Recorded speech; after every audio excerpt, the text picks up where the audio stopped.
तो फिल्म की शुरुआत होती है एक ग्रुप से जो समुद्र में मछली पकड़ रहे होते हैं। कैप्टन जैसे ही पानी पीकर एक प्लास्टिक की बोतल समुद्र में फेंकता है तो एक दर्दनाक चीख इन सब के कान फाड़ देते हैं। ये लोग डर जाते हैं।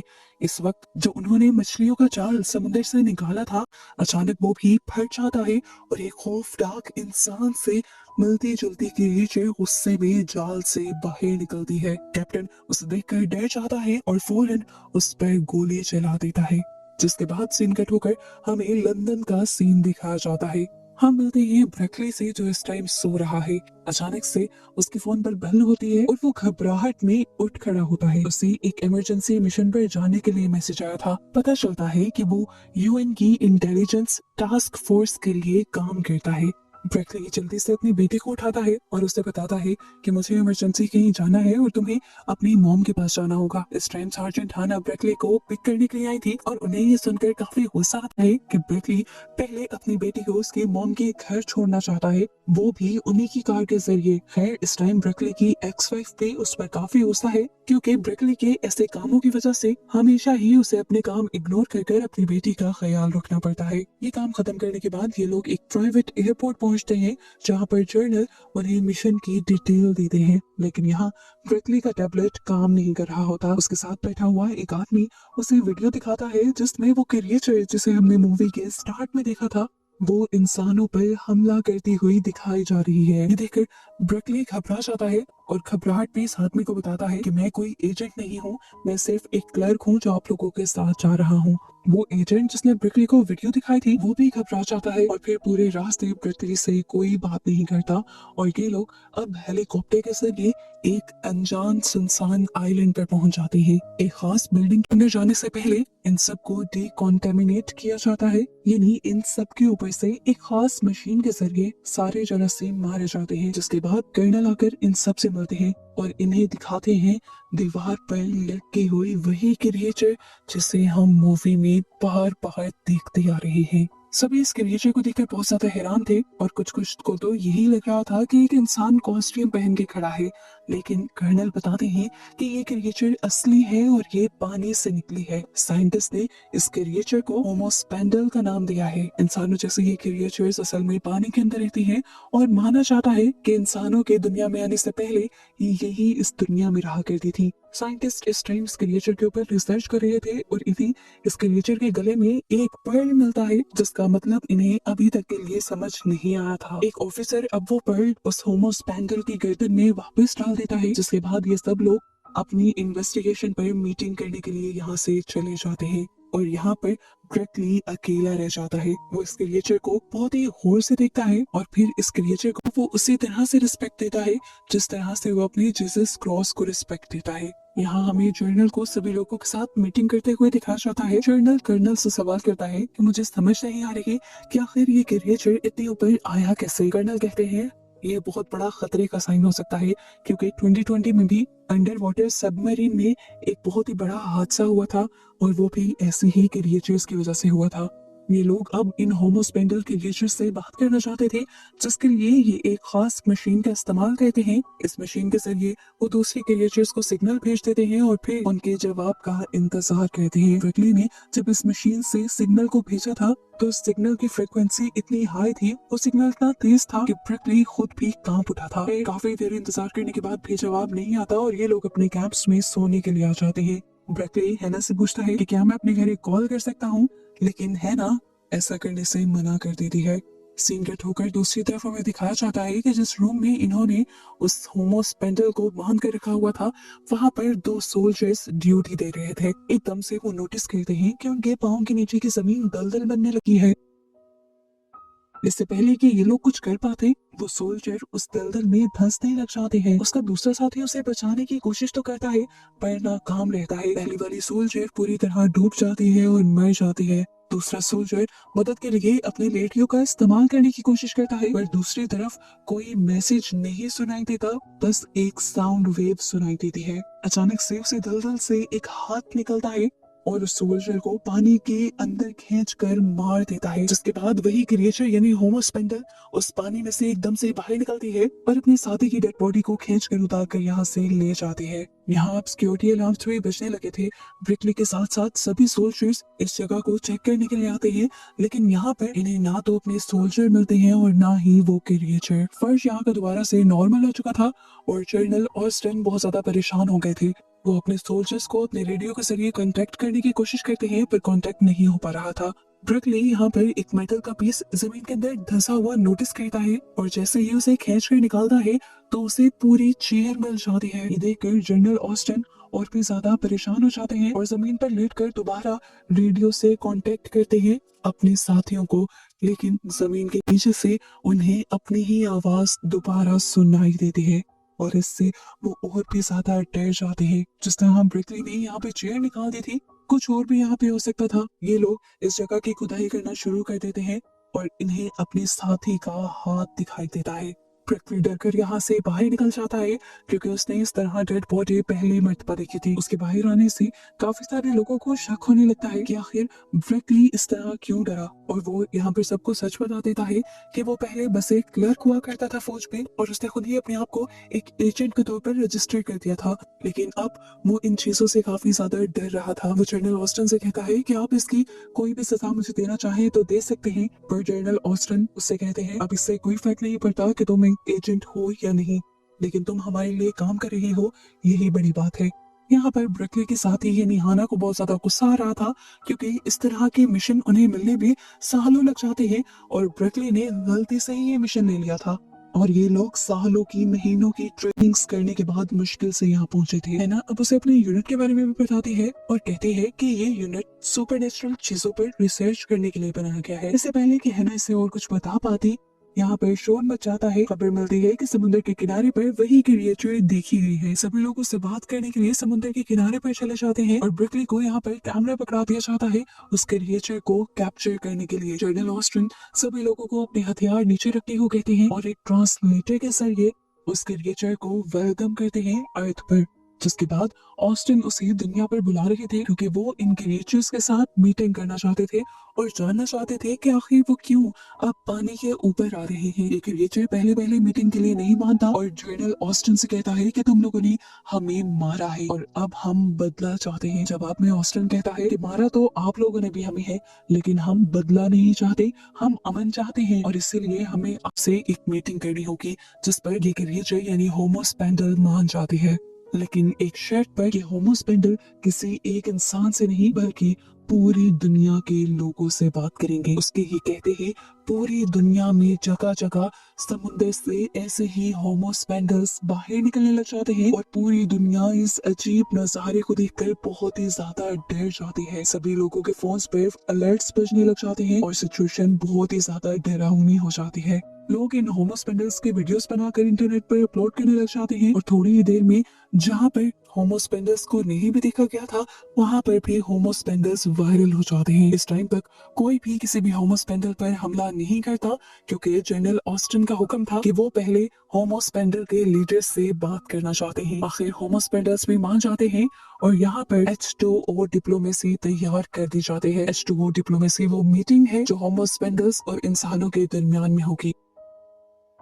असेंबली हॉल के अंदर अब एक बहुत बड़ी सी पाइपलाइन लगाई जाती है और एक वाटर कंटेनर रखा जाता है जहाँ पर होमो स्पेंडल्स आकर इन लोगों से बात करेंगे। यहाँ पर ब्रिकली को भी घर जाने की छुट्टी मिलती है और वो अपनी फैमिली से मिलता है।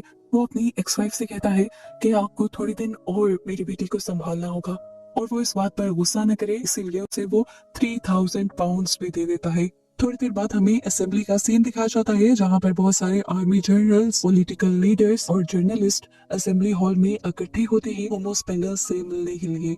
लेकिन आज के दिन जर्नलिस्ट का यहाँ पर कुछ भी रिकॉर्ड करना मना था। चारों तरफ से मिलिट्री ने इस जगह को घेरा हुआ था और जैसे ही मिलिट्री देखती है कि जर्नलिस्ट का एक ड्रोन इस बिल्डिंग की विंडो के करीब जा रहा है तो वो उसे शूट कर गिरा देते हैं क्योंकि ये मीटिंग पूरी तरह सीक्रेट है। हम देखते हैं कि ब्रिकली भी इस मीटिंग के लिए आया हुआ था और तभी यहाँ पर वो एजेंट भी आ जाता है जिसकी जगह लेकर ब्रिकली यहाँ आया था वो यहाँ पर तमाशा करने लग जाता है और सिक्योरिटी गार्ड्स उसे पागल समझकर यहाँ से निकाल देते हैं। और ये देखकर हाना और ब्रिकली यहाँ पर बहुत एंजॉय करते हैं। जल्दी से ही सही ब्रिकली को ये मीटिंग अटेंड करने का मौका तो मिला था और इस तरह इस मीटिंग में एक आम सिविलियन भी शामिल हो गया था।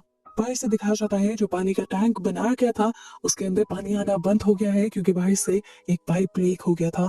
इंजीनियर्स फौरन काम करना शुरू करते हैं और पाइप को रिपेयर करके असेंबली हॉल का ये टैंक फिल कर देते हैं। जिसके बाद इस टैंक के अंदर वही होमोस्पेंडल्स आते हैं। इस टाइम इस होमोस्पेंडल के साथ साथ यहाँ पर इंसानों जैसे ही दो किस्म की और क्रिकेचर भी थी और एक ऐसी फिश भी थी जो बात कर सकती थी। इस टाइम जो सोल्ट नाम की होमोस्पेंडल यहाँ पर आई थी वो एक बहुत ही हैरान कर देने वाली बात ये बताती है कि वो दुनिया में मौजूद सारे लैंग्वेजेस बोल और समझ सकती है, इसीलिए वो इंसानों से बात करने आई है। इंसानों के लीडर यहाँ पर अपनी वेलकम स्पीच देता है और उसकी स्पीच को काटते हुए सॉल्ट यहाँ पर अपने गार्ड से 2 अंडे फेंकवाती है। ये उसके बच्चे थे असल में जो पैदा होने से पहले ही मर गए थे और वो इसका इल्जाम इंसानों पर दे रही थी क्योंकि इंसानों की फैलाई गंदगी और पोल्यूशन की वजह से समुद्र इतने खतरनाक हो गए थे कि उनके क्रिएचर्स का और उनके बच्चों का वहां जिंदा रहना और नए बच्चों का पैदा होना मुश्किल ही नहीं नामुमकिन हो गया था। ह्यूमन एम्बेसडर उससे माफी मांग के रहा होता है कि सॉल्ट दोबारा उसकी बात काट देती है और कहती है कि वो यहाँ पर ब्रिकली से सिर्फ बात करेंगे। ये बात सुनकर सभी शॉक हो जाते हैं और हैरानी से ब्रिकली की तरफ देखने लगते हैं। वो कोई एम्बेसडर नहीं था ना एजेंट था, वो एक आम सा सिविलियन था जो झूठा एजेंट बनकर यहाँ बैठा हुआ था। ब्रिकली भी अजीब तरह से उठ जाता है और यहाँ सबको बताने की कोशिश करता है कि मैं तो नॉर्मल सा सिविलियन हूँ, मैं आपसे क्या बात करूंगा। लेकिन यहाँ पर सॉल्ट उससे कहते हैं हम तुमसे इसलिए बात नहीं करना चाहते क्योंकि तुम्हारे पास पावर है, बल्कि हम तुमसे इसलिए बात करना चाहते हैं कि सिर्फ तुम ही हो जिसने हमें इज्जत से ट्रीट किया था। तुमने हमें उस तरह से ट्रीट किया जिस तरह तुम अपने जीसस क्रॉस को ट्रीट करते हो और यही बात हमें अच्छी लगी है। इसीलिए हम किसी से नहीं बल्कि सिर्फ तुमसे बात करना चाहते हैं क्योंकि हमें लगता है कि तुम हमारी बात सुन पाओगे, समझ पाओगे। यहाँ पर वो ब्रिकली का एक्शन एक वीडियो के फॉर्म में बाकी सभी इंसानों को भी दिखाते हैं और आखिर ब्रिकली भी उससे बात करने के लिए मान जाता है। फिलहाल के लिए ये मीटिंग यहाँ से खत्म हो जाती है और ब्रिकली को पकड़ लिया जाता है यूनिट की कमांडर की तरफ से और वो अब अलहदगी में ब्रिकली से आकर पूछती है आखिर कौन हो तुम, अपनी सच्चाई बताओ, क्यों एक झूठा एजेंट बनकर तुम यहाँ पर आए, तुम्हारा फैमिली बैकग्राउंड क्या है, क्या तुम होमोस्पेंडल्स के साथ मिले हुए हो। ब्रिकली उन्हें यकीन दिलवाने की कोशिश करता है कि वो कोई भी नहीं है, एक आम सा इंसान है, लेकिन कमांडर को उस पर यकीन नहीं आ रहा था और कमांडर अब उसके बारे में इन्वेस्टिगेशन करवाना शुरू कर देते हैं और साथ ही उसकी फैमिली को भी पकड़ लेते हैं। दुनिया के बड़े बड़े एम्बेसडर्स, पॉलिटिकल लीडर और यहाँ तक के पीएम भी नाराज है कि एक आम इंसान इतनी खास मीटिंग कैसे अटेंड कर सकता है और वो कैसे इंसानों के लिए इतने बड़े बड़े फैसले ले सकता है। इधर इंटरनेट पर भी ब्रिकली के बारे में ऐसी खबरें मशहूर हो जाती हैं कि जैसे वो फिश स्पाई है, होमोस्पेंडल्स का स्पाई है और वो इंसानों के रूप में असल में कोई और ही क्रिएचर है। यहाँ तक कि दुनिया में तो ये भी रूमर्स फैल जाते हैं कि इस पूरी दुनिया की पॉलिटिक्स को भी कोई दूसरी ही क्रिएचर चला रही है। इधर हमें दोबारा असेंबली दिखाई जाती है जहाँ पर पीएम कमांडर केट से कहते हैं कि तुम सॉल्ट से जाकर कह दो कि हम उसके फैसले से खुश नहीं हैं, ब्रिकली से उसकी मीटिंग नहीं करवाई जाएगी बल्कि हम अपना एम्बेसडर खुद चुनेंगे। ये लोग इस टाइम सॉल्ट से एक प्राइवेट मीटिंग करते हैं जिसमें ब्रिकली, कमांडर केट, उसके साथ जनरल और प्राइम मिनिस्टर थे। ये लोग सॉल्ट को समझाने की कोशिश करते हैं कि अगर आपकी मीटिंग ब्रिकली से करवाई गई तो इंसानों का उनके लीडर से भरोसा हट जाएगा। लेकिन सॉल्ट अभी भी इसी जिद पर थी कि वो ब्रिकली से ही बात करेंगे क्योंकि ब्रिकली के अलावा कोई और इंसान उनकी उतनी इज्जत नहीं करता। मजबूरन ब्रिकली को आगे आना पड़ता है और सॉल्ट से बात करनी पड़ती है। सॉल्ट उसे कहते हैं तुम इस मामले में क्या चाहते हो, मुझसे वो बात करना, ना कि वो बात करना जो तुम्हें इन कमेटी वालों ने सिखाई है। ब्रिकली उनसे कहता है कि मुझे लगता है कि आपको इन लोगों की बात सुन लेनी चाहिए, इस तरह सच में लोग हमारी बातों पर यकीन नहीं करेंगे, आपको ह्यूमन एम्बेसडर से ही बात करनी चाहिए। और यहाँ सॉल्ट उसे कह जाती है कि अगर कल तुम मीटिंग में ना हुए तो यहाँ कोई मीटिंग नहीं होगी। अब कमांडर केट उसे स्पेशल हाई सिक्योरिटी वाली वैन में बिठाकर यहाँ से दूर ले जाती है, वहां जहाँ उनकी बेटी और बीवी को रखा गया है। रास्ते में केट उससे मजाक भी करती है कि मेरे पास गन है, देखो कुछ भी गड़बड़ी की तो मैं तुम्हें मार दूंगी। क्विकली बेचारा डर जाता है पर केट उसे बताती है कि मैं तुमसे मजाक कर रही थी यार, असल में हम लोगों को मिलकर इस दुनिया को बचाना है। मुझे इस चीज से प्रॉब्लम नहीं है कि बात एम्बेसडर करे या तुम करो, मुझे सिर्फ इस चीज से मतलब है कि इंसानियत को बचाया जाए। क्विकली जैसे ही आकर अपनी वाइफ और बेटे से मिलता है वो बहुत ज्यादा एक्साइटेड था, डरा हुआ भी था। वो अपनी फैमिली को अपने साथ होने वाली इस सारी बात सुनाता है कि किस तरह वो एक एजेंट बनकर गया, उसे फिर होमोस्पेंडल मिला, उसने होमोस्पेंडल की रिस्पेक्ट की, होमोस्पेंडल ने उससे बात करने को कहा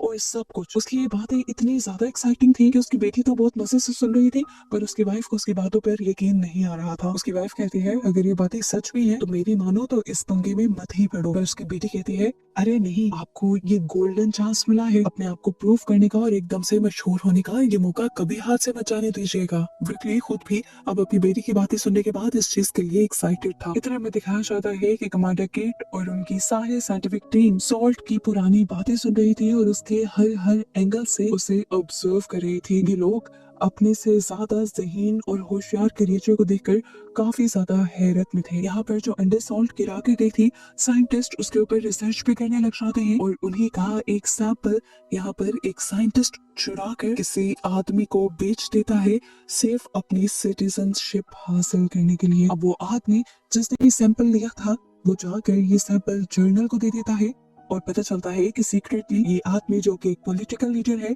जर्नल के साथ मिलकर खुफिया बिजनेस बनाते हैं और उससे बहुत ही ज्यादा पैसे कमा रहे हैं। वो असल में होमोस्पेंडल्स के साथ ना ही कोई मीटिंग करना चाहते हैं और ना ही कोई डील करना चाहते हैं पोल्यूशन को खत्म करने के लिए, क्योंकि इस तरह से उनका बिजनेस तबाह हो जाएगा। यहाँ से जाहिर होता है कि ये लोग बहुत ही ज्यादा करप्ट थे, इन्हें इंसानियत को बचाने के बजाय अपने बिजनेस को बचाने की पड़ी थी। हालांकि अगर इंसान ही खत्म हो जाते तो इनका बिजनेस कौन चलाता है, इनकी अपनी कॉमन सेंस। अब यही जर्नल अगले दिन होमोस्पेंडल्स और इंसानों की मीटिंग से पहले ब्रिकली की पिक्चर भी पूरे मीडिया पर वायरल कर देता है ताकि अगेन ये मीटिंग हो ही ना सके। मीडिया ब्रिकली के पीछे पड़ जाती है और केक बहुत मुश्किल से ब्रिकली को निकाल कर असेंबली हॉल तक लेकर आती है। उसे ये भी पता चल जाता है कि ये काम एक जर्नल का है, इसीलिए ये उस जर्नल को भी इस सीक्रेट मीटिंग से बाहर निकाल देते हैं। फिर फाइनली अब मीटिंग शुरू हो जाती है। सॉल्ट भी वापस आ गई थी और उसके आते ही ब्रिकली अपनी मीटिंग शुरू कर देता है और वो स्पीच पढ़ने लगता है जो केट ने उसे दी थी। सबसे पहले वो कहता है कि सॉल्ट मैं आपसे माफी मांगना चाहता हूँ, मुझे दुख है कि आपके एक्स सरवाइव नहीं कर पाए और आपके बच्चे इस दुनिया में नहीं आ पाए। उसकी बात करते हुए सॉल्ट उसे पूछती है क्या तुम्हारा कोई बच्चा है? ब्रिकली हाँ में जवाब देता है। इसके बाद सॉल्ट कहती है मुझे रिवर से एक गिलास पानी चाहिए और उसके बाद ही अब कोई बात होगी। उसकी ये भी बात मान ली जाती है और रिवर से जब पानी आता है तो देखने को मिलता है कि वो पानी इंतहाई गंदा था, बिल्कुल ब्राउन कलर का हो चुका था वो। सॉल्ट ब्रिकली से कहती है इस पानी को पियो, जबकि हेडफोन के जरिए केट उससे कहती है ये पानी मत पीना, बस वो स्क्रिप्ट पढ़ते रहो जो मैंने तुम्हें दी है। उस कहने पर यहाँ स्क्रीन पर जो लफ्ज चलने लगते हैं ब्रिकली दोबारा वही लफ्ज बोलने लग जाता है, लेकिन सॉल्ट दोबारा उसे रोक देती है और कहती है मैंने तुम्हें कहा है वो चीजें मत पढ़ो जो तुम्हारी गवर्नमेंट ने तुम्हें लिख कर दी है, तुम वो बोलो जो तुम्हारे दिल में है। यहाँ पर दोबारा केट उसे स्क्रिप्ट को ही पढ़ते रहने को कहती है,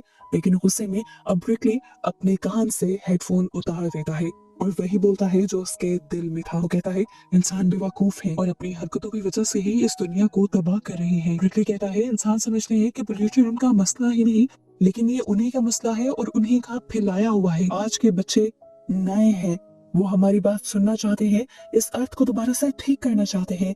सॉल्ट को ब्रिकली की बातें पसंद आ रही थी। उसकी ये बातें सुनकर सॉल्ट दोबारा उसकी तारीफ करते हैं और कहते हैं कि तुम एक सबसे अच्छे इंसान हो। ब्रिकली शर्मा सा चाहता है और उसके ऐसे बिहेवियर को उसके सीनियर्स यानी हाना और जनरल ऑस्टन बिल्कुल पसंद नहीं करते। फिलहाल के लिए मीटिंग दोबारा खत्म हो जाती है और एक सिक्योरिटी वैन में ब्रिकली को दोबारा उसके होटल रूम में पहुंचा दिया जाता है जहाँ पर उसकी फैमिली एक लग्जरी लाइफ एंजॉय कर रही थी। इस टाइम उसकी वजह से वो बहुत एक्साइटेड होकर वो सब बातें बताता है जो उसके साथ हुई थी और ब्रिकली की बेटी अपने डैड की बातों को सुनकर बहुत ही ज्यादा प्राउड फील करती है।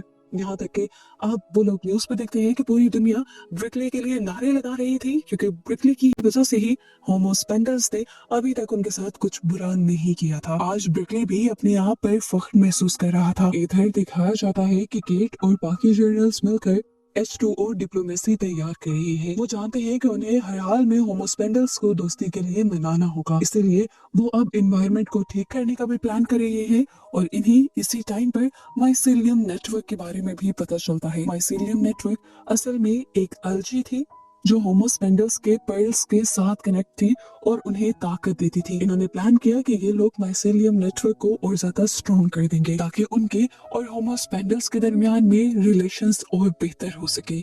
इधर हमें ब्रिकली की फैमिली को दिखाया जाता है। एकदम से ब्रिकली के इतना मशहूर होने की वजह से ये लोग डरने लगे थे क्योंकि खतरा अब इनकी जानों को हो गया था। जहां लोग ब्रिकली को पसंद कर रहे थे वहां ब्रिकली के दुश्मन भी बन गए थे। तो ब्रिकली अपनी फैमिली को काम डाउन करता है और उन्हें समझाता है कि हम 1 से 2 दिन में सेफ हाउस में शिफ्ट हो जाएंगे। अगले दिन हमें अब ब्रिकली को न्यू मीटिंग में जाता हुआ दिखाया जाता है। मीडिया के जवाबों से बचते हुए वो अब असेंबली हॉल के अंदर आया था। ब्रिकली अब सॉल्ट को यानी होमोस्पेंडर के लीडर को अपने यूनिट के फैसले के बारे में बताने लगता है और कहता है कि हम 2065 तक 50% पोल्यूशन खत्म कर देंगे। लेकिन ये चीज सुनकर सॉल्ट बहुत ज्यादा गुस्सा हो जाती है क्योंकि 2065 आने में कई साल थे। सॉल्ट उससे पूछती है कि आखिर इतना वक्त क्यों लगेगा। ब्रिकली उसे समझाता है कि हमें वो रिसोर्सेज इकट्ठे करने हैं जिसकी वजह से इस सारी पोल्यूशन को खत्म किया जा सके और ये सारे रिसोर्स लगभग इतने ही सालों में हम इकट्ठे कर पाएंगे। सॉल्ट जब कहती है कि 40 साल का अरसा बहुत ज्यादा है तो ब्रिकले जवाब में कहता है जहां आप लोगों ने दसों लाख साल इंतजार किया वहां अब ये 40 साल क्या चीज है। उसकी ये बात सुनकर सॉल्ट को इतना ज्यादा गुस्सा हो जाता है कि उसका गुस्सा अब नेचर में भी दिखाई दे रहा था। बाहर आसमान बिल्कुल काला पड़ जाता है और बुरा तूफान आ जाता है। इस तूफान में कोई पानी कोई हवा नहीं थी बल्कि ये तूफान दुनिया का सबसे अजीब तूफान था जिसमें प्लास्टिक और समुद्र के अंदर का कचरा था। दिखाया जाता है कि बड़ी मिकदार में वो सारा कचरा वो सारी प्लास्टिक जो कई सालों में इंसानों ने समुद्र के अंदर फेंका था वो आसमान से बरसते हुए अब जमीन पर इंसानों के ऊपर ही गिर रहा था। इंसान अपने आप को बचाने के लिए यहाँ से भागने लग जाते हैं और इसी टाइम पर हम ब्रिकली की बेटी को भी देखते हैं जो उसकी तरफ आने के लिए मुड़ रही थी। इस कचरे के तूफान की वजह से वो भी ट्रैफिक में फंस जाती है और तभी अचानक उनकी कार के ऊपर भी एक भारी भरकम चीज आकर गिरती है जिसकी वजह से उनका ड्राइवर फौरन ही मारा जाता है और ब्रिकली की बेटी डरकर गाड़ी से निकल जाती है। गेट को जैसे ही इस सारी चीजों के बारे में पता चलता है वो फौरन ही सॉल्ट से जाकर कहती है प्लीज इस सब को बंद कर दो। ब्रिकली तो अभी तक शॉक में था क्योंकि उसे समझ ही नहीं आ रहा था कि क्या हो रहा है। तभी उसकी वाइफ उसे कॉल करके बताती है कि उसकी बेटी रोड पर निकल गई है उसके पास आने के लिए। ये सुनकर ब्रिकली भी डर जाता है और फौरन अपनी बेटी को बचाने के लिए बाहर भागता है। रोड पर वो उसे कहीं नजर नहीं आ रही थी लेकिन जब थोड़ा ही आगे गया तो उसने देख लिया कि उसकी बेटी के ऊपर एक बहुत बड़ा एंकर गिरने वाला था और वक्त पर आकर उसने अपनी बेटी को खींचकर इस एंकर के गिरने वाली मौत से बचा लिया। इसी टाइम पर हम देखते हैं कि ब्रिकली की वाइफ भी आ जाती है और ये सब लोग अपने आप को बचाने के लिए असेंबली हॉल के अंदर चले जाते हैं। इंटरनेट पर न्यूज चैनल्स पर हर जगह ये प्लास्टिक का तूफान वायरल हो जाता है और लोग यही बातें करने लग जाते हैं क्योंकि होमोस्पेंडल्स की तरफ से जंग का ऐलान है और हमें भी अब जंग के लिए तैयार हो जाना चाहिए। हमें शहरों का सीन दिखाया जाता है। शहर आते आते कचरे से भर गए थे यहाँ तक कि समुद्र के अंदर डूबा हुआ टाइटैनिक भी यही आकर गिर गया था। सब लोग पैनिक हो जाते हैं और यहाँ असेंबली हॉल में दोबारा सॉल्ट के साथ मीटिंग स्टार्ट होती है। ब्रिकली उसे समझाता है कि हमें वॉर नहीं चाहिए हम जंग नहीं करना चाहते। तो सॉल्ट उसे कहती है तुम्हें याद नहीं है जंग तो काफी अरसे से चल रही है और इस जंग को इंसानों ने ही शुरू किया है। इसी कचरे के जरिए इंसान ही हम पर हमला करते हुए आ रहे हैं। हमने तो अभी पहला ही अटैक किया है। सॉल्ट को कन्विंस करने के लिए यहाँ पर अभी भी केट स्पीच लिख लिख कर ब्रिकली को वही स्पीच बोलने को कह रही थी लेकिन अब ब्रिकली जानता था कि उसे ये स्पीच नहीं पढ़नी। वो समझ गया था कि सॉल्ट को पॉलिटिकल चीजें नहीं समझ आ रही इसीलिए वो अपने कान में से हेडफोन निकाल देता है।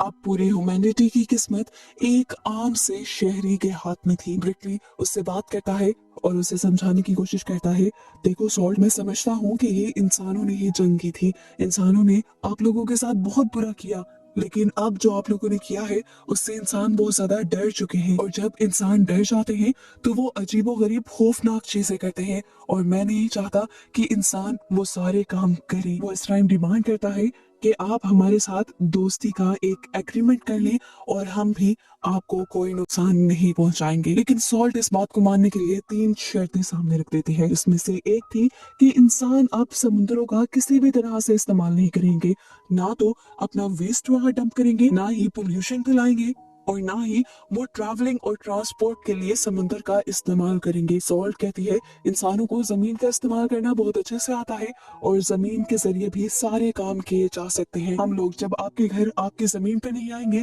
तो आप लोग हमारे घर यानी समुद्रों के रास्ते में भी नहीं आएंगे। जिस तरह आप लोगों के मुल्कों के दरमियान में बॉर्डर बने होते हैं, इसी तरह आप समुद्रों और जमीन के दरमियान में भी वैसे ही बॉर्डर्स होंगे। यहाँ तक कि कोई भी एयर ट्रांसपोर्ट यानी हवा में उड़ने वाली ट्रांसपोर्ट भी समुद्र के ऊपर से नहीं गुजरेगी। ये सुनना था कि यहाँ पर बैठे हुए काफी सारे जर्नल्स भड़क जाते हैं और कहते हैं कि मॉडर्न वर्ल्ड इस तरह काम नहीं करती। मॉडर्न वर्ल्ड को अब खाना तक चाहिए तो उसके लिए भी वो ट्रांसपोर्ट पर डिपेंड करती है, और अगर ट्रांसपोर्ट ही बंद हो जाएगी तो वो क्या करेंगे। सॉल्ट इस टाइम भड़क कर कहती है कि मैं यहाँ किसी की कोई बात सुनने नहीं आई, मैं सिर्फ अपनी शर्तें बता रही हूँ और मैं सिर्फ रिकली से ही बात करूंगी। ये कहते ही वो अपनी तीसरी शर्त भी बताती है कि अगली मीटिंग के लिए अब सॉल्ट या कोई भी होमोस्पेंडल अर्थ पर नहीं आएगा। वो यहाँ पर रोमन ट्रेंच का मार्क दिखाती है और बताती है कि अगली मीटिंग यहीं पर होगी। ये जगह समुद्र की बिल्कुल दरमियान में 25,000 फुट गहरी थी। इस जगह जाना तो सबमरीन के जरिए भी मुमकिन नहीं था। केट ब्रिकली से इस शर्त को मानने से इनकार करने को कहती है, लेकिन ब्रिकली फिर भी इस शर्त पे भी हाँ कह देता है। सॉल्ट कहती है कि ऐसा कर हम जानना चाहते हैं कि क्या तुम वाकई ही बराबरी पर यकीन रखते भी हो या नहीं। ब्रिकली इस टाइम सॉल्ट की आंखों में आंखें डालकर कहता है, ठीक है, तुम्हारी सारी शर्तें कबूल, अब हम तुम्हारी कही हुई जगह पर मिलेंगे। सॉल्ट भी अब अजीब मुस्कुराहट से ब्रिकली को दिखती है और यहाँ से चली जाती है, जिसके बाद ये मीटिंग खत्म हो जाती है। केट और सभी जर्नल्स ब्रिकली के इस फैसले पर खुश नहीं थे, क्योंकि वो जानते थे कि समुद्र की इतनी गहराई के अंदर इंसान का सांस लेना तो पॉसिबल है ही नहीं, और वो जानते थे कि अब इस तरह इंसान अपनी शर्तों से पीछे हट जाएंगे, हार जाएंगे, और इस तरह होमोस्पेंडल्स उनकी जिंदगी तबाह कर देंगे। लेकिन अब जो भी था, इन्हें शर्तें तो माननी ही थी। अगले ही दिन से ब्रिकली की सीक्रेट ट्रेनिंग शुरू कर दी जाती है, सबमरीन को चलाने की और सबमरीन में सरवाइव करने की। एक नया प्रेशर सूट भी तैयार किया जाता है ताकि ब्रिकली समुद्र की इतनी गहराई के अंदर जा सके। आखिर भी पूरी टीम को एक सबमरीन में बिठा कर अगली मीटिंग के लिए भेज दिया जाता है, जबकि दूसरी तरफ हम देखते हैं कि केट को एक बड़ी ऑफिशियल मीटिंग में बुलाया जाता है।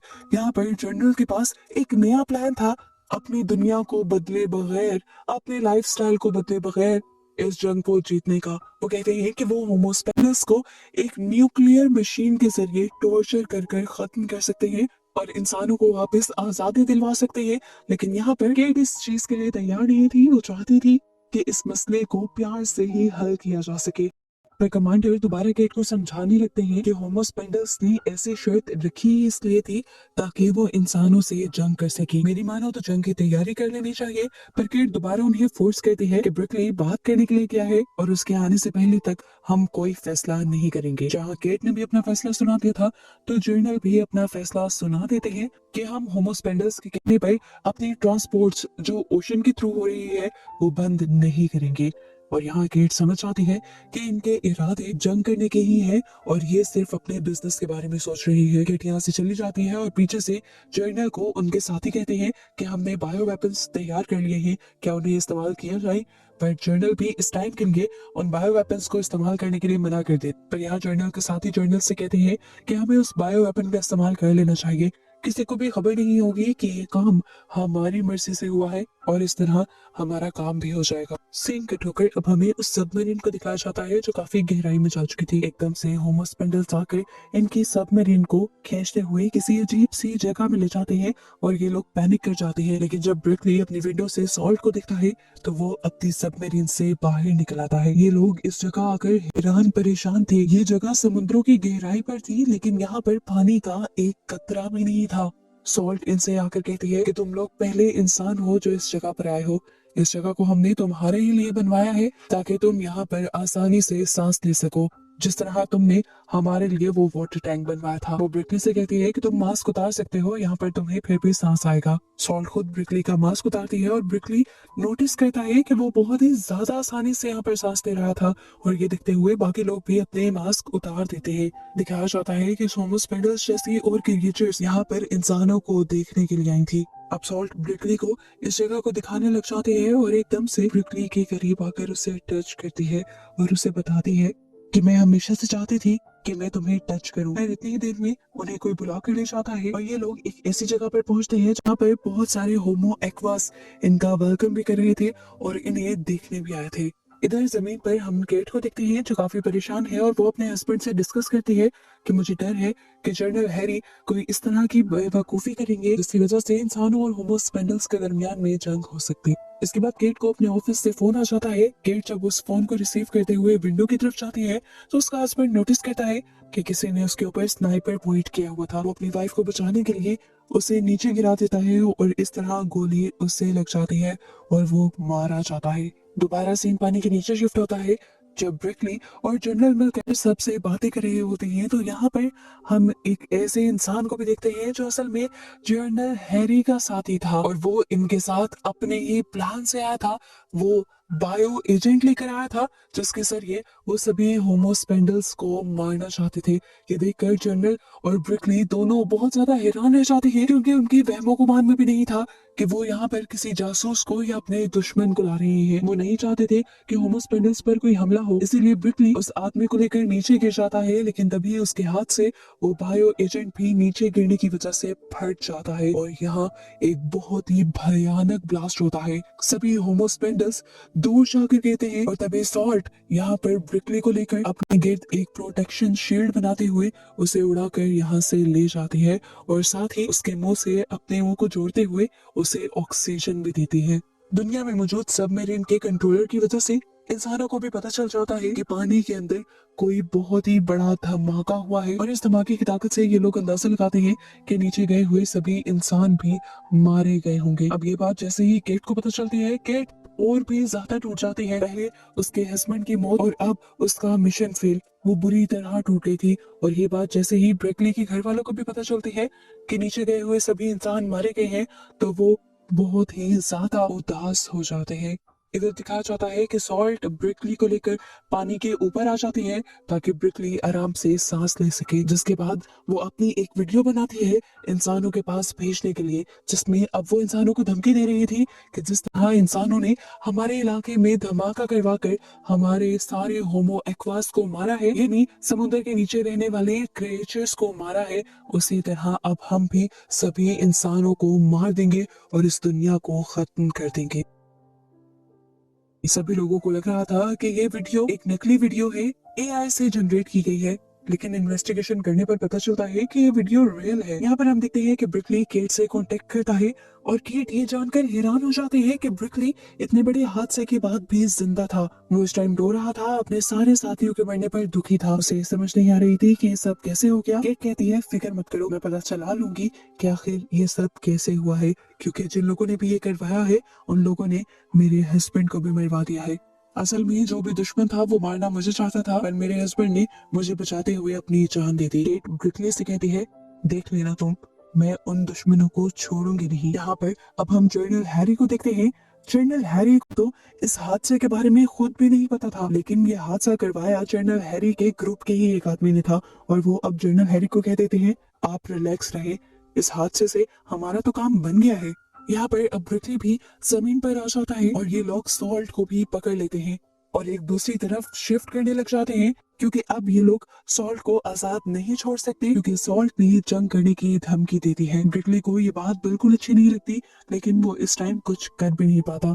यहाँ सभी लोगों की बातों से वो अंदाजा लगाता है कि ये लोग सॉल्ट को विलन समझ रहे हैं, हालांकि सॉल्ट ने ब्रिकली की जान बचाई थी। अब ऐसे ही बातों बातों में ब्रिकली यहाँ पर ड्राइवर से उस गाड़ी की चाबी ले लेता है जिस गाड़ी के पीछे सॉल्ट के कंटेनर को रखा गया था। इन सब लोगों को लगता है कि ब्रिकली सॉल्ट को लेकर यहाँ से भाग रहा है, लेकिन वो यहाँ से भाग नहीं रहा था, वो तो बल्कि गाड़ी को पीछे मोड़कर इस कंटेनर को ही पानी में फेंक देता है ताकि सॉल्ट आजाद हो सके और अपनी दुनिया में जा सके। जिसके बाद वो खुद भी पानी में जंप कर देता है क्योंकि जानता था कि अगर वो ऊपर रहा तो इंसान वैसे ही उसे मार देंगे। ब्रिकली की इस हरकत की वजह से ब्रिकली को अब गद्दार करार दे दिया गया था। दूसरी तरफ दिखाया जाता है कि होमो स्पेंडल की एक नई टीम दोबारा इन्वेस्टिगेशन के लिए यहाँ आती है। इस मरतबा ब्रिकली तो था नहीं, इसीलिए केट खुद उनसे बात करती है। सबसे पहले ये होमोस्पेंडल्स आकर सॉल्ट के बारे में सवाल करते हैं, क्योंकि उन्होंने देखा था कि इंसानों ने उसे कैदी बनाया था। पर केट उसे बताती है सॉल्ट हमसे बचकर भाग गई है। और यहाँ पर ये नया होमोस्पेंडल्स का चीफ उन्हें बताता है कि जिस टाइम हमला हुआ था उस टाइम सॉल्ट एक इंसान को बचाते हुए वहां से भागी थी, इसीलिए अब वो हमारी कहती है और अगर तुम्हारे पास है तो उसे हमारे हवाले कर दो। दूसरी बात यह कि तुम लोगों ने हमारे ऊपर हमारी ही जगह पर आकर हमला किया है और तुम लोग इसके अंजाम को जानते नहीं हो। शायद तुम लोगों को अंदाजा नहीं है कि हम क्या क्या कर सकते हैं। केट उनसे इस हमले के लिए माफी मांगती है और उन्हें यकीन दिलवाती है कि वो हमला इंसानों में से एक गद्दार ने किया था और इस हमले का उन लोगों को बिल्कुल नहीं पता था। होमोस्पेंडर का लीडर उनसे कहता है जो हुआ जैसे हुआ, नुकसान हमारा हुआ है, हम होमो एक्वास का हुआ है और हम इसका बदला लेके रहेंगे। हमारे पास एक ऐसा हथियार है जो तुम्हारी पूरी दुनिया को एक झटके में तबाह कर सकता है और वो है रस्ट, जो अपने हाथ में पकड़ी हुई लोहे की छड़ी को एक सेकंड में रस्ट में बदल कर दिखा देता है। और वो कहता है कि हम इसी रस्ट यानी जंग के जरिए तुम्हारी सारी की सारी बिल्डिंग्स एक सेकंड में तबाह कर सकते हैं। और अगर तुम लोग चाहते हो कि हम तुम्हें तबाह ना करें तो हमारी सारी शर्तें तुम्हें माननी होगी। समुद्रों को 5 साल के अंदर अंदर तुम्हें हर तरह से साफ करना होगा।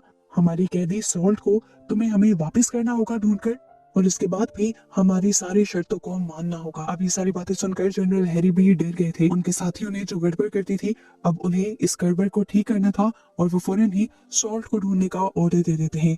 सीन कट होकर फाइनली हमें सॉल्ट और ब्रिकली को दिखाया जाता है जो इस टाइम जमीन पर हैं। ये दोनों जानते थे कि इंसान उन्हें हर जगह ढूंढ रहे हैं, लेकिन फिर भी ये दोनों एक फैक्ट्री के अंदर छुपे हुए थे।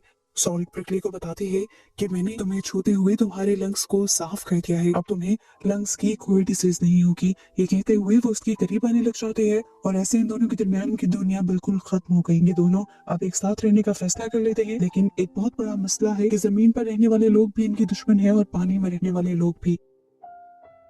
ये लोग जानते हैं कि ज्यादा देर तक ये लोग एक साथ नहीं रह सकते। पर ब्रिकली सॉल्ट से कहता है कि मैं दरमियान का कोई रास्ता निकाल ही लूंगा और तुम्हें यहाँ से लेकर कहीं दूर चला जाऊंगा। इस टाइम बातें करते हुए ब्रिकली सॉल्ट को ये भी बता देता है कि हमला करवाने में उनकी यूनिट की लीडर केट का कोई हाथ नहीं।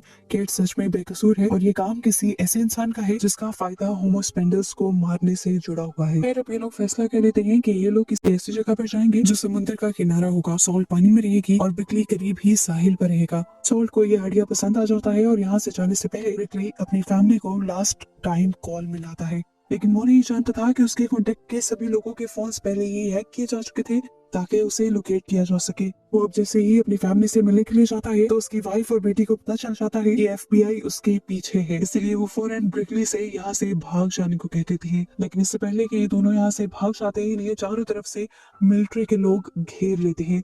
एक तरफ केट की टीम थी तो दूसरी तरफ थी जनरल हैरी के सोल्जर्स। दोनों ही उन्हें पकड़ना चाहते थे, लेकिन तभी यहाँ पर फौरन केट सबको कांटेक्ट करती है और उन्हें कहती है कि केट और ब्रिकली को कुछ ना किया जाए क्योंकि वो दोनों बेकसूर हैं।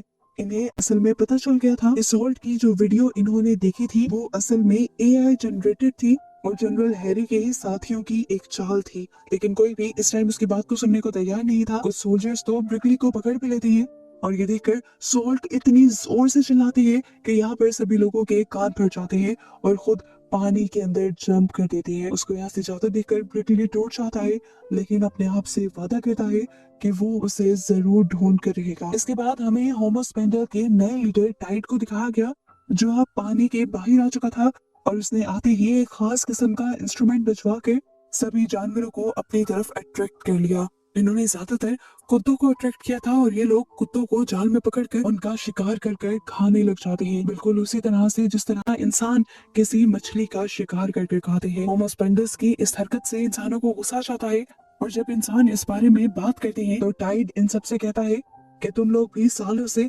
मछलियों का शिकार करते आ रहे हो। जिस तरह डॉग्स तुम्हारे सबसे अच्छे और वफादार पेट्स हैं, इसी तरह मछलियां भी हमारी पेट्स हैं। हमें भी दुख होता है जब तुम उनका शिकार कर कर खाते हो। इधर केट के ऑफिस में केट को पता चलता है कि अंटार्कटिका की बर्फ तेजी से पिघलने लगी है, जिसकी वजह से जमीन पर पानी का लेवल बहुत ही बढ़ता जा रहा है और वो समझ गई थी कि ये सारा काम होमोस्पेंडल्स का ही है। अगर इसी तरह तेजी से बर्फ पिघलती रहती तो वो दिन दूर नहीं था जब पूरी दुनिया ही सैलाब में डूब जाती। इसी वजह से दोबारा इंसानों को होमोस्पेंडल्स से मीटिंग करनी पड़ती है और तब टाइड दोबारा कहता है कि तुम लोगों ने अभी तक अपना काम शुरू नहीं किया। समुद्रों को साफ करना शुरू नहीं किया। इसी वजह से आप लोगों को सबक सिखाना हमारी मजबूरी बन गई है। ये मीटिंग इनकी यहाँ पर खत्म हो जाती है और कुछ देर बाद हमें दिखाया जाता है कि ब्रिकली जाकर अपनी फैमिली से मिलता है। उसे इस टाइम कैद करके रखा गया था। वो अपनी फैमिली को बताता है कि रोज रात को वो सॉल्ट को ढूंढने के लिए जाता है, पर उसकी वाइफ पूछती है कैसे, तुम तो कैद में हो। तब वो बताता है कि उसने एक गार्ड को अपना अच्छा दोस्त बना लिया है। रोज रात को वो कैमरास में गड़बड़ करता है और समुद्र के किनारे सॉल्ट को ढूंढने के लिए जाता है, लेकिन अब तक उसकी बात नहीं हो पा रही। ये कहते हुए वो रोने लग जाता है और ये कन्फेस करता है कि वो सॉल्ट से प्यार करने लगा है और उससे बात किए बगैर रहना उसके लिए अब मुश्किल हो गया है। सीन कट होकर अब हमें जनरल हैरी को दिखाया जाता है। वो अभी तक होमो स्पेंडर्स को खत्म करने का ही अपने ग्रुप के साथ मिलकर प्लान कर रहे थे। उन्होंने एक ऐसे गार्ड को ब्रिकली के पास छोड़ा था जो ब्रिकली की सारी बातें माने, क्योंकि वो चाहते थे कि ब्रिकली किसी तरह सॉल्ट से मिले और ये लोग ब्रिकली का ही गलत इस्तेमाल करते हुए होमो स्पेंडर्स को मरवा दे। एक दिन ऐसे ही अब उस गार्ड के जरिए ब्रिकली को खाना दिया जाता है और जैसे ही वो खाना खाता है तो बेहोश हो जाता है और इस टाइम कुछ डॉक्टर्स आकर उसकी बॉडी में वायरस इंजेक्ट कर देते हैं। ये वायरस असल में इंसानों को कुछ नहीं करता, बल्कि ये वायरस होमो एक्वास को मारने के लिए था। रात को जैसे ही ब्रिकली को होश आता है तो वो सॉल्ट से मिलने के लिए पानी में जाकर उसे आवाजें देने लगता है। रात भर के इंतजार के बाद फाइनली सुबह को सॉल्ट आकर उससे मिल ही लेती है। ब्रिकली इस तरह खुश था जिस तरह उसे कोई खजाना मिल गया हो। वो सॉल्ट को गले लगा लेता है, उसे किस करता है और तभी सॉल्ट उससे कहती है कि अगर तुम चाहते हो कि हम दोनों हमेशा साथ रहिए तो जाकर इंसानों को समझाओ कि वो होमो स्पेंडर्स की सारी शर्तें मान लें, नहीं तो होमो स्पेंडर्स उन्हें बर्बाद कर देंगे। ब्रिकली उनसे कहता है मैं तुम्हें कैसे समझाऊं, इंसान मेरी बात ना सुनेंगे ना मानेंगे। कुछ वक्त के लिए तुमने मुझे स्पेशल तो बना दिया था, लेकिन अब मेरी औकात एक आम इंसान से भी कम हो गई है। लेकिन सॉल्ट यहाँ कहते हैं कुछ भी करके तुम्हें इंसानों को मनाना होगा।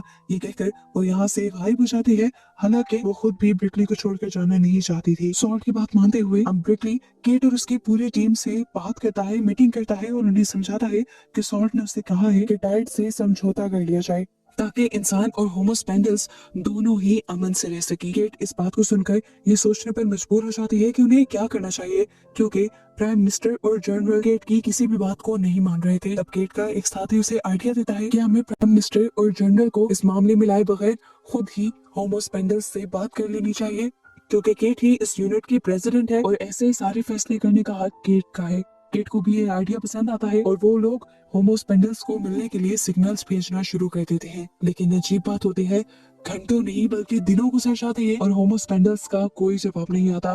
केट डरने लग जाती है कि कहीं होमो स्पेंडल्स उनसे नाराज तो नहीं हो गए, कहीं होमो स्पेंडल्स उनके खिलाफ कोई बहुत बड़ा प्लान या कोई बहुत बड़ी चाल तो नहीं चल रही। 4 से 5 दिन गुजरे कि पूरी दुनिया के साहिलों पर होमो स्पेंडल्स अजीब हालत में मिलने लगे। वो मर चुके थे, उनकी बॉडी पर अजीब किस्म के पिंपल्स निकले हुए थे और उनके मुंह खाए गए थे। इतनी ज्यादा तादाद में ये लाशें आ रही थी कि ऐसा लग रहा था कि जैसे सारे ही होमो स्पेंडल्स मारे जा चुके हैं। ऐसा क्यों हो रहा था, केट को इसके लिए परेशानी हो जाती है। साइंटिस्ट इन होमो स्पेंडल्स को चेक करते हैं और पता चलता है कि इन्हें खास किस्म के वायरस के जरिए मरवाया गया है और ये ऐसा सिंथेटिक वायरस है जिसे इंसान ही बना सकता है। ये वायरस इंसानों के लिए बिल्कुल नुकसानदार नहीं, लेकिन होमो स्पेंडल्स को मार सकता है। केट को भी समझ आ जाता है कि उसे जो एक सर्वेलेंस नाम के प्रोग्राम के बारे में पता चला था, वो जनरल हैरी का शायद यही प्रोग्राम था जिसमें वो पूरे होमो एक्वास को मरवा कर सिर्फ इंसानों को इस दुनिया पर रखना चाहते थे और उन्हें इंसानों की इस जालिम नेचर पर बहुत ज्यादा दुख होता है। इस टाइम पर जब केट दुखी थी तो केट को बताया जाता है कि होमो स्पेंडल्स उनसे मिलने के लिए आ रही है और सिग्नल भेज रही है। पता चलता है कि सॉल्ट मिलने के लिए आ रही थी और सॉल्ट हमेशा ब्रिकली से ही बात करती थी, इसलिए फौरन ब्रिकली को यहाँ से लेकर जाया जाता है। असेंबली हॉल में आते ही ब्रिकली को उस वायरस के बारे में बताया जाता है जिसकी वजह से होमो स्पेंडल्स मर रहे हैं और ये जानकर वो बहुत ज्यादा दुखी हो जाता है। लेकिन केट उसे बताती है कि अब तक हम लोग ये नहीं जान पाए कि ये वायरस किसने बनाया है और किसने फैलाया है। इन दोनों की बातों के दौरान यहाँ पर सॉल्ट आ जाती है और उसे देखकर ब्रिकली बहुत ज्यादा खुश होता है, लेकिन सॉल्ट इस टाइम पूरी तरह उदास थी। वो ब्रिकली को भी एक तरह से इग्नोर कर रही थी और वो सभी इंसानों को बताती है कि मैं आज सभी इंसानों के सामने अपनी हार मानती हूँ। हम लोग हार गए हैं और इंसान जीत गए हैं। उससे हमारे स्पीशीज के तकरीबन लोग मारे जा चुके हैं और बहुत थोड़े लोग ही सरवाइव कर पाए हैं। ब्रिकली जो कुछ भी नहीं जानता था, वो रोते हुए सॉल्ट से पूछने लग जाता है, आखिर मुझे बताओ तो सही कि पानी के नीचे हुआ क्या था। सॉल्ट उसे बताती है कि तुम्हारे थ्रू एक वायरस भेजा गया था। जिसकी वजह से बहुत सारे होमोस्पेंडल्स मारे जा चुके हैं। और ब्रिकली भी ये सुनकर टूट जाता है क्योंकि वो समझ गया था कि उसका भी गलत इस्तेमाल किया गया है। सॉल्ट अब दोबारा सब लोगों को कहती है, हम जल्द ही इस बात का पता चला लेंगे कि वो वायरस किसने बनाया है, और उस वायरस के बनाने वाले और फैलाने वाले हर इंसान को हम पानी के जरिए ही मार देंगे। उसकी ये बात कहते ही यहाँ पर जनरल हैरी और उनके सारे साथियों को ऐसे हेलुसिनेशंस होने लगे कि जैसे वो लोग बाथरूम में फंसकर पानी में डूबकर मर रहे हैं या फिर कोई उन्हें पानी में डुबाकर मर रहा है। अब ब्रिकली सॉल्ट को बुलाता है और कहता है कि हम लोग किसी डील की बात कर रहे थे, मैं तो केट के साथ मिलकर उसी डील के बारे में बात करना चाहता था। लेकिन यहाँ सॉल्ट उसकी बात काट देती है और कहती है कि अब कोई डील नहीं होने वाली। पहले मुझे लगता था कि इंसान और होमोस्पेंडल्स एक साथ मिलकर रह सकते हैं, लेकिन अब नहीं। अब हम जान गए हैं कि इंसान और होमोस्पेंडल्स बस एक दूसरे के दुश्मन है। ब्रिकली यहाँ पर कहता है, ऐसा नहीं है सॉल्ट, तुम गलत समझ रही हो। हम अभी भी वो एग्रीमेंट कर सकते हैं। समुद्र का सबसे गहरा इलाका बेशक आप लोग ले लो, वहाँ की हम सफाई भी करवा देंगे, वहाँ पर हम कोई ट्रांसपोर्ट भी नहीं चलाएंगे, और जैसा आप लोग कहेंगे वैसा हम करेंगे। लेकिन ब्रिकली की बात सुनकर सॉल्ट अब उसे उन इंसानों की तस्वीर दिखाती है जो होमोस्पेंडल्स को मारकर और उनकी लाशों के साथ खेल रहे थे। सॉल्ट कहती है, असल में ये सब वो इंसान है जो ज्यादातर दुनिया में रहते हैं और वही हमें नुकसान भी पहुंचाते हैं, और अब इंसानों से हम डरने लगे हैं। मैं जितना भी चाहूँ अब हमारी स्पीशीज तुम इंसानों के साथ कोई भी एग्रीमेंट नहीं कर पाएगी। ये कहकर सॉल्ट वहां से चली जाती है और ब्रिकली टूट जाता है। इसी तरह से ये मीटिंग खत्म हो जाती है। मीटिंग के खत्म होने पर यहाँ पर पानी के टैंक्स एकदम से फटने लग जाते हैं और सभी लोग अफरा तफरी में यहाँ से भाग जाते हैं। इस टाइम जिसका सबसे ज्यादा नुकसान हुआ था वो ब्रिकली था, और उसके बाद केट थी जिसने इतनी मेहनत की थी सब कुछ ठीक करने में और होमोस्पेंडल्स और इंसानों की दोस्ती करवाने के लिए।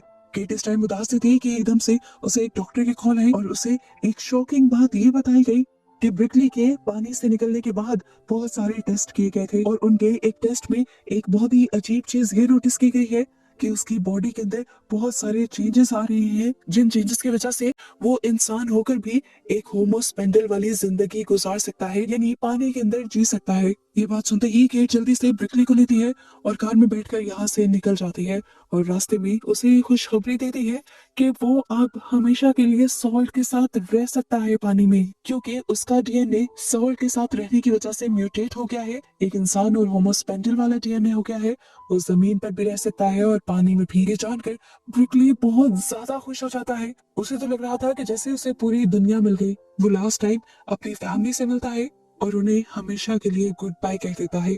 उसे दुख तो हो रहा था, लेकिन उससे ज्यादा खुशी थी उसे हमेशा के लिए सॉल्ट से मिलने की।